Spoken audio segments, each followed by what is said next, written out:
The pinnacle. Dr. Alex Turner's days began long before sunrise, the city outside still wrapped in velvet darkness as he pulled on his crisp white coat. The hospital, his sanctuary, his battleground, rose from the Manhattan concrete like a beacon, its lights never truly extinguished. To Alex, the hum of sterile corridors and the quiet dread before morning rounds were more real than anything outside these walls.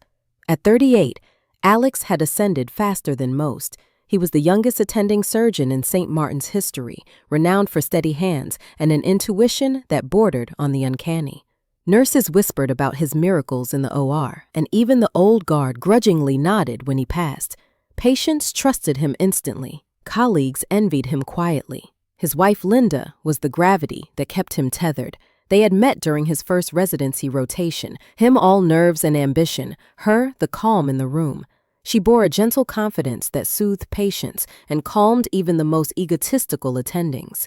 Alex still remembered the way her fingers laced through his outstretched hand after a grueling 16-hour shift, how her smile could chase away the worst kind of exhaustion.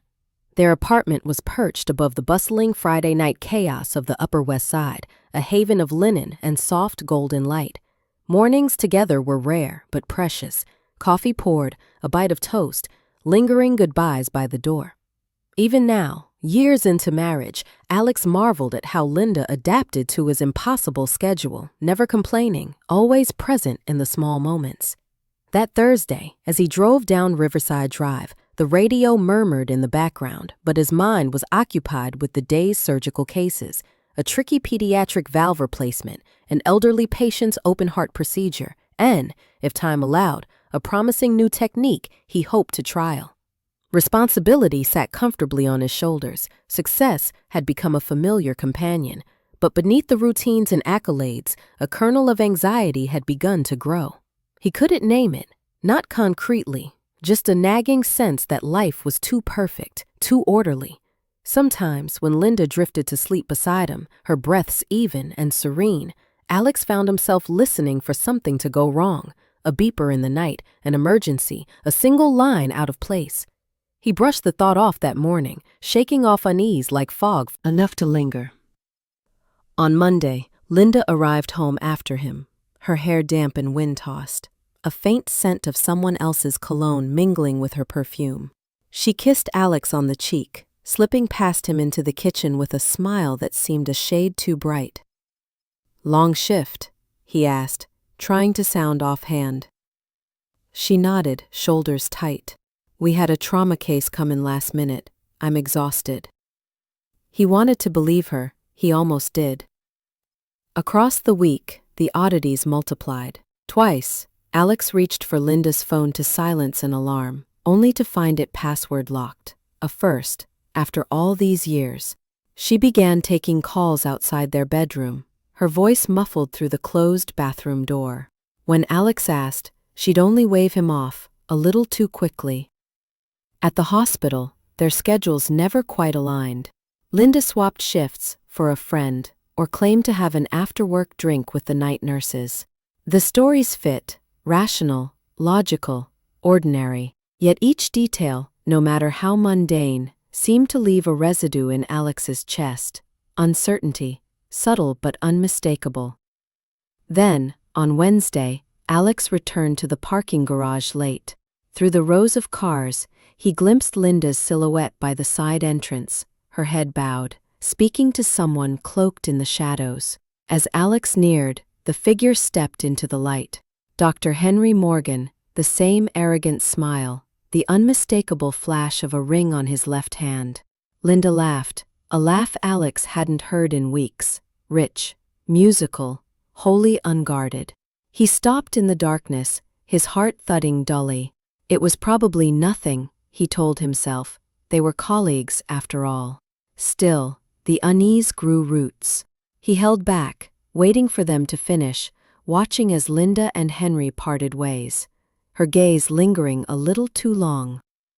Later, at home, Alex found a stack of hospital documents missing from his briefcase, charts he swore he'd left by his side the night before. When he asked Linda, she shrugged. "Maybe you left them at work. You've been so distracted." He wanted her to be right. Each night, Linda lay beside him in their bed, oblivious to the storm gathering behind Alex's calm exterior. He listened to her breathe. 1.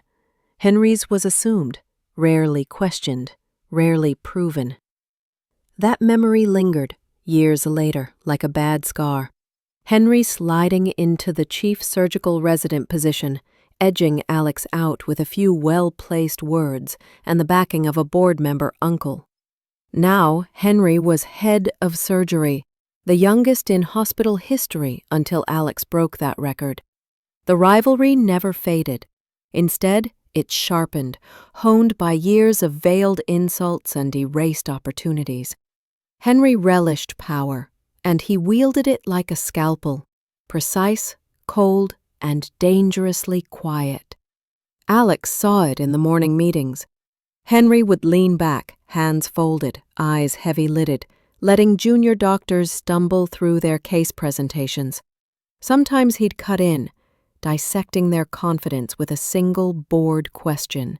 Other times he'd turn the spotlight on Alex, challenging a diagnosis or plan of care, always with a soft, almost conspiratorial smile. "Not everyone can be the golden boy forever, Alex," Henry once muttered in a sterile stairwell after Alex had performed a flawless repair on a ruptured aneurysm. "Enjoy it while it lasts." Their lives had tangled professionally and personally. Henry's office sat across from Linda's nursing station. He hosted the holiday parties that Alex and Linda were always expected to attend, affairs thick with hospital gossip, faked laughs, and too many martinis. Linda insisted they go. Henry insisted they stay late. Lately, Alex noticed Henry's presence even in the smallest moments. A lingering glance during rounds, benign office visits that stretched too long, laughing, low-voiced conversations behind closed doors. It grated at Alex, the way Henry seemed to slip so easily into the center of everything, including, Alex feared, his marriage. On Friday, after a long surgery, Alex found Henry waiting for him in the surgeon's lounge. Henry's arms were crossed, his grin sharp. "Heard about your new department proposal. Ambitious stuff," Henry said, voice flat but loaded. "Good luck getting it through the board." Alex matched his smile. "We'll see. The numbers speak for themselves." Henry watched him a moment, eyes narrowing.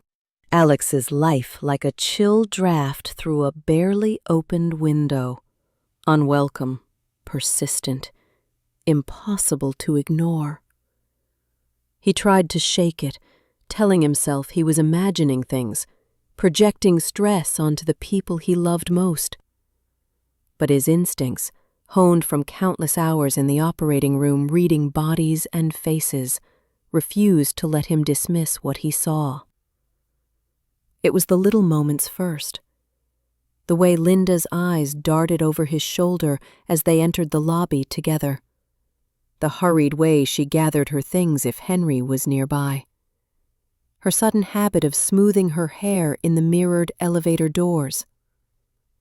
She laughed a little too loudly at Henry's offhand comments. She lingered after meetings he attended. Each incident was harmless in isolation, easily explained. But together they gnawed at Alex in the quiet, off-duty hours. One drizzly Tuesday, Alex finished surgery earlier than expected and wandered the main corridor toward Linda's unit, eager for a quick hello. He slowed as he approached the empty nurses' lounge and heard voices within. He recognized Linda's first, soft, uncertain, tinged with nervous laughter. And then Henry's, lower, edged with something Alex couldn't quite name. He hesitated, hand on the door, but couldn't bring himself to listen and barge in. He forced a smile as he continued down the hall, memories chewing at him. Hadn't he trusted Linda with his secrets, his darkest days? every ambition and doubt. There had never been reason for jealousy before. Yet now he found himself tracking Linda's schedule in his mind. When she would be near Henry, when she wouldn't. Later that same day, Alex glimpsed them together at the vending machines, too close for comfort. Henry's hand brushing Linda's shoulder as he leaned in, whispering something. Linda's laugh sounded forced. Henry glanced up, met Alex's eyes, and grinned broadly, lifting 2 coffees as if in toast. Alex's heart clenched. He responded with a nod, but the gesture felt staged, brittle. That night, as rain tapped steadily at their how, systematically and in silence, he began with Linda's routine. She'd always been predictable, an early riser, meticulous with her schedule, rarely in a hurry unless the ER descended into chaos. Now, Alex started to notice the gaps. Nights when she claimed to be covering for a sick nurse, last-minute meetings with Henry, errands that took her far beyond their usual routes home. Her explanations, once casual, had acquired an edge of impatience, as if she anticipated his questions before he asked them. Alex felt guilty for doubting her, for noticing how she shielded her phone from his view, keeping it close and turning off notifications. One evening, he waited until she was in the shower, then picked up her phone. His hands trembled, not from fear, but from something colder, more clinical. The device was password-protected now, and the code had changed. The investigation shifted to work. In the controlled chaos of St. Martin's, Alex paid closer attention to his wife's schedule. He asked the ward clerk about recent shift swaps. "Linda's taking lots of doubles with Dr. Morgan's team," the clerk remarked offhandedly, eyes already darting back to her computer. Alex's gut twisted. He started noticing discrepancies elsewhere. A patient chart had gone missing, reappeared with unfamiliar handwriting in the margin, a rescheduling signed LM. A string of supply orders for the OR bore Linda's name, but the signatures looked hastily forged. When Alex casually asked another nurse about it, she shrugged. "We've all been passing stuff around lately. Dr. Morgan wants everything faster, more streamlined." One night, unable to sleep, Alex searched their shared home laptop. Hidden deep in the browser's history, behind medical forums and shopping sites, he found emails. Messages sent at odd hours to an unlisted address. When he hovered over the sender's initials, his breath caught. H. Morgan. The emails were curt, clinical. Times, locations, updates about patient schedules. But threaded through with strange, clipped humor and private shorthand. Then there were the photos, blurry and fleeting, snapped in break rooms and empty corridors. None incriminating on their own, but together, undeniable in their secrets. The sharp scent of antiseptic unable to cover the bitter fragrance of doubt. In the sterile silence, Alex prepared for whatever truth, no matter how ugly, waited just beyond the next closed door. Confrontation. The pressure built until Alex couldn't bear it any longer. Doubt had twisted into certainty, and certainty demanded answers.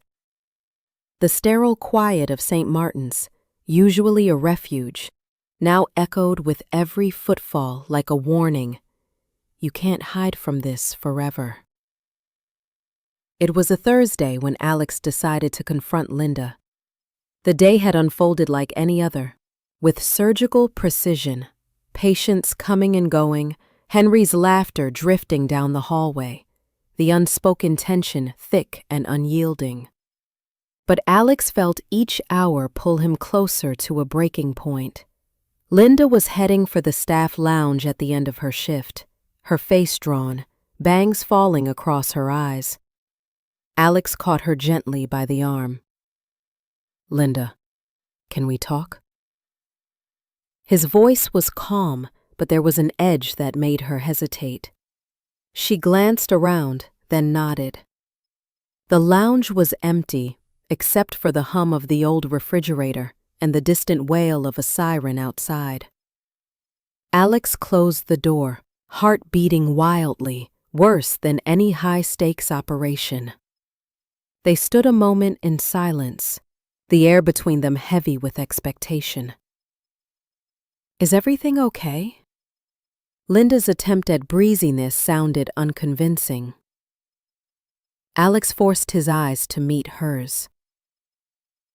"I need to ask you something, and I want the truth."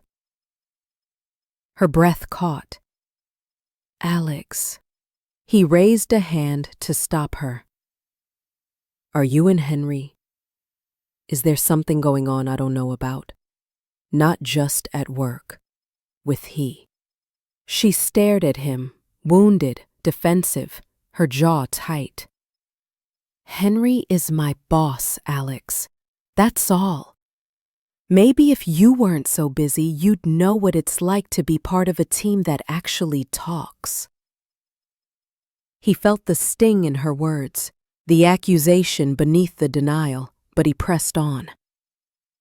"Then what about the late-night emails? The meetings I don't know about? The shift?" Linda was hiding. It was growing larger, threatening to rupture everything they'd built. As he left the lounge, Alex glanced down the hallway. Henry's figure lingered at the end, watching, the hint of a knowing smile on his lips. Alex's fists clenched. The confrontation had only deepened the mystery, and the urge to uncover the truth now felt as urgent as saving a life. Unraveling. The days after confronting Linda moved in slow motion, every hour taut and anxious, like a suture stretched too tight. Alex replayed their conversation again and again, parsing her words for clues. But the more he turned it over in his mind, the less sense it made.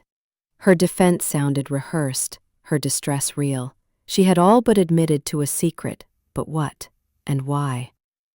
At the hospital, Alex functioned on autopilot, his hands steady on the outside, his mind unraveling within. He found himself watching Linda from a distance, how she moved through the halls, who she spoke to, how she seemed to vanish for pockets of time with no obvious reason. Each interaction with Henry felt like barbed wire, Henry's cryptic half-smile, the lingering looks exchanged with Linda, the aura of secrets swirling just beneath the surface. One afternoon, Alex slipped into the staff break room, hoping to gather his thoughts. Instead, he found Linda's phone alone on the table, buzzing with silent notifications. Something inside him, fear, desperation, wounded love, pushed him to act. He picked it up, surprised to find the screen unlocked. A new message glowed on the display. "Henry Morgan, meet me in the west stairwell. It's urgent. Bring the file." Alex's mouth went dry. The file. His mind leapt to the missing patient chart, the supply orders, a string of paperwork that hadn't added up. The secret spiraled deeper and darker than he imagined. He weighed the decision, pulse racing, then moved through the maze of corridors toward the west stairwell. The hospital was a labyrinth after hours, fluorescent lights buzzing above, corridors deserted except for a pair of security guards at the far exit. He hung back, concealed in a shadowed alcove as Linda arrived, clutching a folder. Henry appeared moments later, already me. As he left, Linda sagged against the banister, staring down at her trembling hands. Alex stepped quietly away, heart bruised but buoyed by a flicker of hope. If Linda was protecting him, the truth was more complicated than betrayal. It was something hidden, something painful. He emerged back into the buzz of the hospital, resolve sharpening. He would not confront her again, not until he knew the entire story. But now he had direction. He would start with that file, and whatever secrets it contained. The answers were closer than ever. And for the first time in weeks, Alex felt the fear transforming, shifting into determination.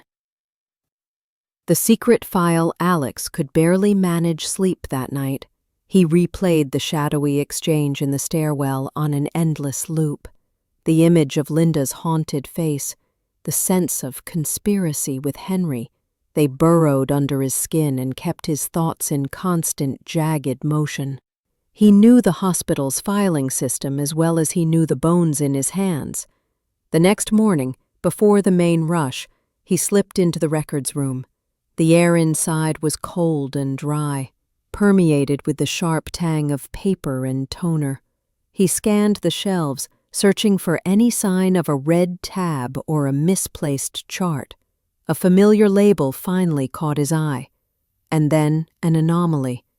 A CT scan request dated weeks before the official admission, signed not by any attending, but by Linda herself. Her handwriting rushed, a faint fingerprint smudge in the corner. Alex's surgical instinct screamed at him. Protocol had been broken. He fished out a stapled bundle at the back, a signed authorization for an experimental drug trial, bearing Henry's signature, but not registered with the hospital's ethics board. The consent form looked forged. Buried among the lab reports, an envelope slipped free, addressed simply, "For Alex, if something happens." His blood turned cold. He opened it with trembling hands. The letter inside was from Linda. The secret wasn't betrayal. It was desperation, an attempt to protect both Emily and Alex from a ruthless man cloaked in authority. Alex leaned against the file cabinet, the chill of panic slowly replaced by burning anger. The fluorescent security lights. We do what we always do. We fight for the truth. Together.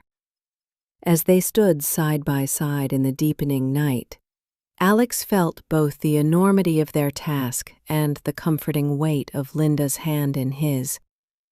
The secrets that had nearly torn them apart had become the very thing binding them, partners, standing strong on the edge of a storm.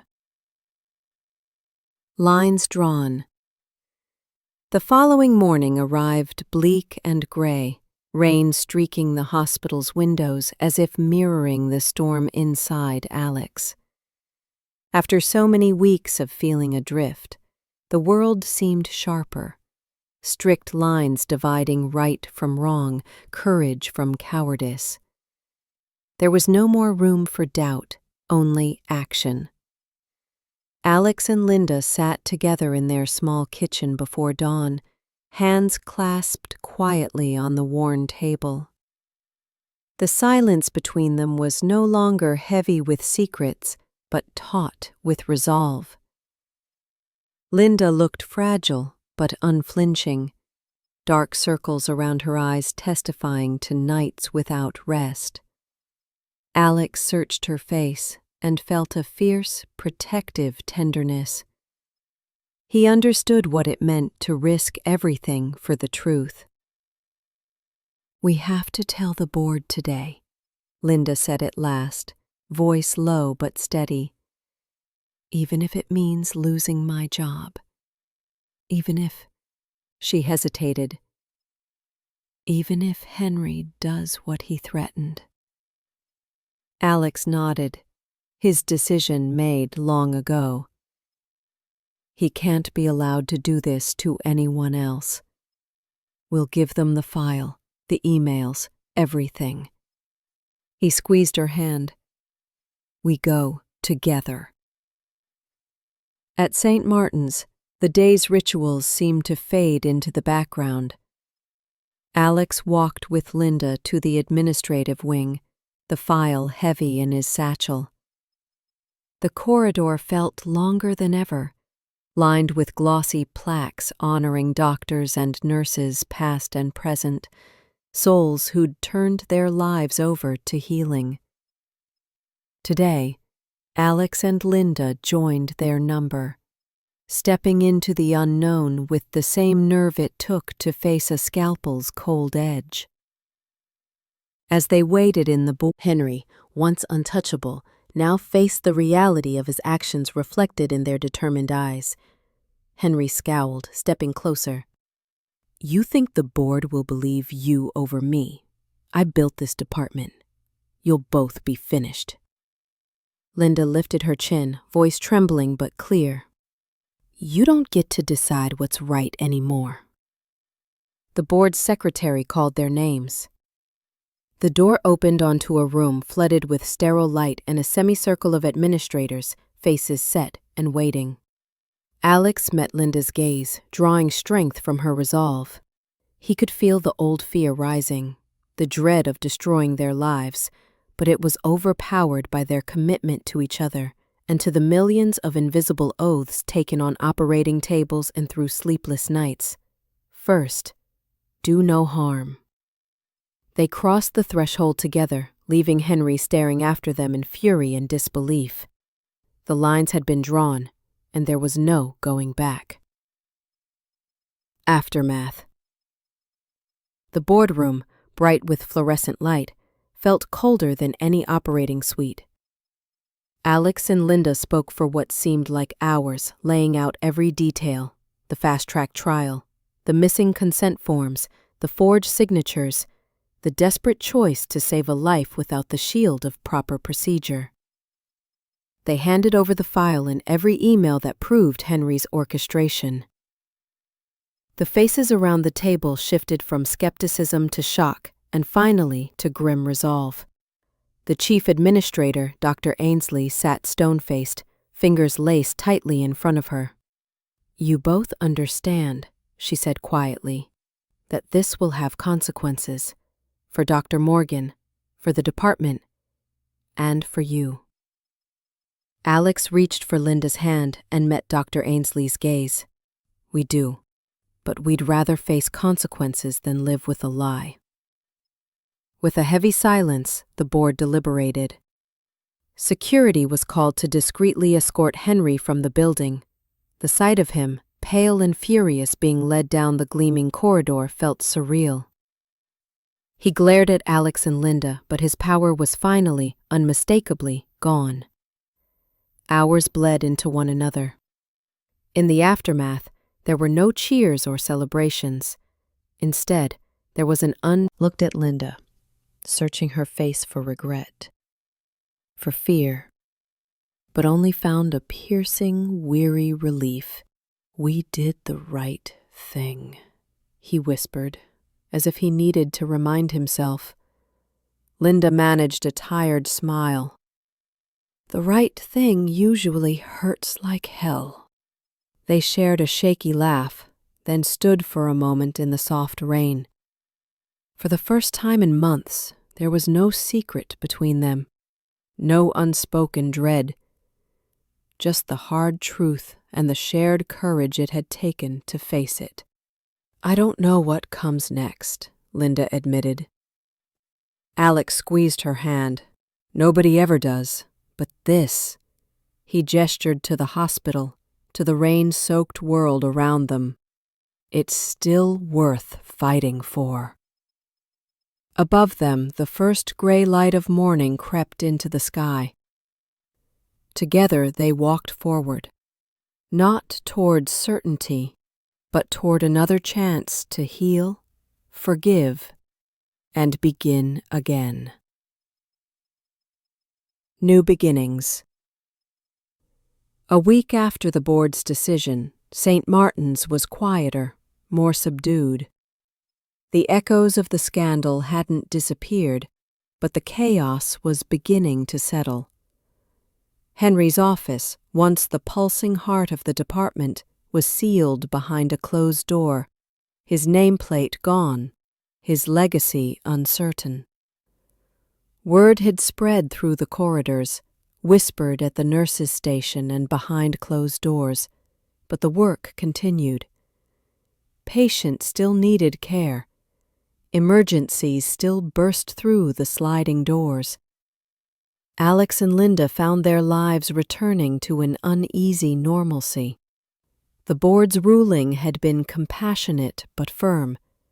Both would remain on staff, though Linda was placed on probation and Alex was formally cleared of misconduct.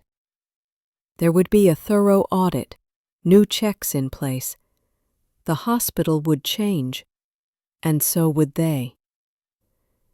That Monday, Alex arrived early for his shift. He paused in front of the mirror in the empty locker room, tying his scrub cap with hands that felt steady for the first time in months. He studied his reflection, noticing the lines around his eyes, the set of his jaw. He'd faced the worst and consequences. Late that afternoon, Emily Watterson's mother visited the nurse's desk with a card and a trembling handshake. She thanked Alex and Linda, her gratitude raw and overwhelming. "She's home now and getting stronger every day," the woman said, eyes shining with hope. Alex felt the knot inside him loosen. Linda's smile, small and genuine, mirrored his own relief. This was why they stayed, why the truth was worth the pain. In the weeks that followed, St. Martin's changed. Committees met late into the night, rewriting protocols, promising a culture of transparency. The shadows that had haunted the hospital were slowly burned away by the courage of those who'd refused to remain silent. Alex and Linda walked home together that evening, the city alive around them. The night was warm, the future uncertain, but the sense of possibility thrummed through every step. "We start over," Alex said, "but this time, no secrets." Linda nodded. No secrets. Ever again. As they rounded the corner toward their apartment, Alex realized that some wounds never fully healed, but courage and honesty could stitch them, closed enough for hope to grow once more. Healing forward. The summer sun was bright through the hospital's glass facade, casting long shards of gold across the polished floors. Weeks had passed since the upheaval, yet the memory of it remained, lingering like a phantom pain in a half-healed wound. St. Martin's was mending, just as its patients did, slowly, with setbacks and small triumphs. Alex found himself adjusting to a new rhythm of work and life. There was a vulnerability to his days that hadn't existed before. He noticed details, the way the light filtered in, the shifting mosaic of people coming and going, the subtle shifts in staff connections. Trust rebuilt itself quietly, not through grand gestures, but the daily repetition of honest work and small acknowledgments. Linda, too, was rebuilding, brick by careful brick.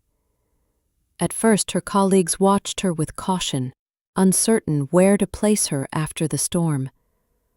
"But she ever regret it?" he asked, almost afraid of her answer.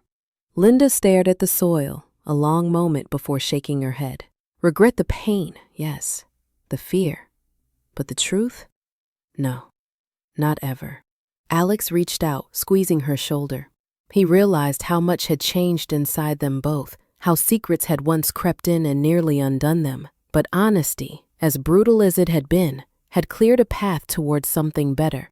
The weeks continued, and with each day, Alex and Linda slowly became leaders in a new way. They both spoke at hospital forums, encouraging open discussion of ethics and mistakes. Their story turned into something more than scandal, a reason for others to speak, to question, and to improve. Change took root in unexpected places. Protocols shifted, new voices were heard. When a young resident nervously reported a medication error one morning, the team responded not with blame, but support, working together to fix the issue and learn from it. It was a small moment, but it glimmered with possibility. One evening as they walked home, Alex glanced sideways at Linda. "You know, for the first time in a long while, it feels like this place is really healing." She smiled, a tired but genuine curve of her lips. "Maybe we are, too." The last of the day's sunlight faded, leaving the city illuminated by the glow of streetlights and hope. Together, they moved forward, not as survivors of secrets, but as champions of truth, their scars transformed into something quietly beautiful.